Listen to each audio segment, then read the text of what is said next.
Welcome back, Airbnb family. This is going to be a quick video, maybe. And it's probably not what you think it is. Yes, the title is true. I've spent every last dollar of money I had on doubling down on my Airbnb business. And yes, it's true that I currently don't have enough money to pay my rent next month.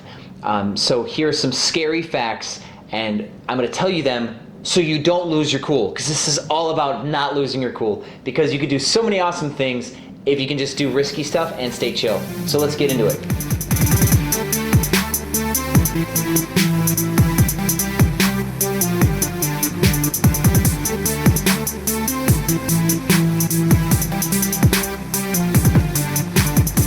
Okay, so the facts. Day one of this month, I have $28,000 in pre-bookings, right? The bookings for the month. I'm going to get paid $28,000 by Airbnb. Fact two, my rent for the month is like $76,000, I think. Maybe it's $73,000. I did the math, but it's a lot more than $28,000. Fact three, I'm still setting up properties the first 7 days, so I've got extra expenses still going into my Airbnb property, right? I just bought like another $1,500 in furniture and stuff for these two that I'm doing in Fort Worth. So I wasn't done spending every last dollar I made last month. I'm still spending some of what I made this month on the properties that I set up coming into the month, right? So in fact, I was coming in with negative money, right?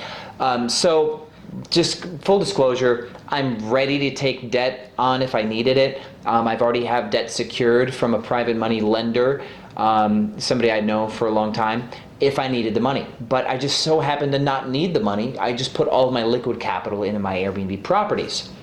Done, right? So now, here's why I'm not like all messed up about the fact that I'm $50,000 short for rent, right? Aside from the debt thing, because I still may not even need the debt. And that's what's crazy, is I may not need to take a loan, even though I just doubled my Airbnb business kind of, and spent all my money, right? So here's the way to look at it.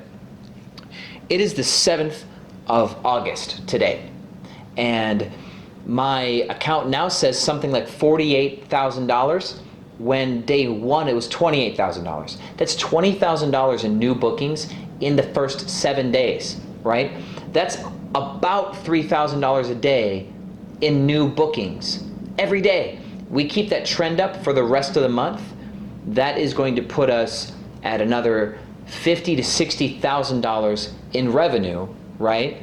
And that puts us at like $98,000 in incomes, right? There we go. Rent was 76, incomes is 98. But it doesn't really end there.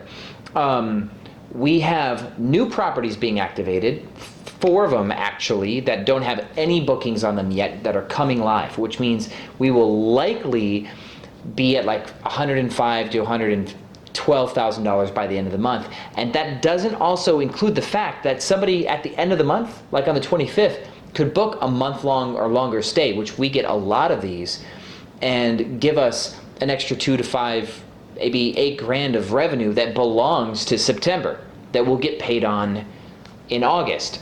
But another thing that goes in your favor on this, because yes, this matters for you, is your rent is due on the 3rd. If your auto debits are set on the 2nd, they're gonna pull money on the 3rd, and we all know that Airbnb pays out 24 hours after somebody checks in, so people who check in on the 1st or the 2nd, you'll get paid on the 3rd. Wow, right? And if you pay your checks, like your rents through a manual check, and you drop it on the 3rd, and it takes a couple days for the bank to clear it, you might not even pay your rent by the 5th. So think about it like that. Even though I came in the month with $28,000 in bookings and $76,000 in rents that I owe, I'm not even worried about it. So get out of here. So hopefully you find this helpful, because managing your finances is the key to taking calculated risks and doing things that make your friends shat to themselves while you're sitting back rolling in the dough, because you're the boss that built your Airbnb business the smart and fast way, if you can do both at the same time. So thanks for watching Airbnb Automated. Go get rich, have fun. I'll see you on the other side.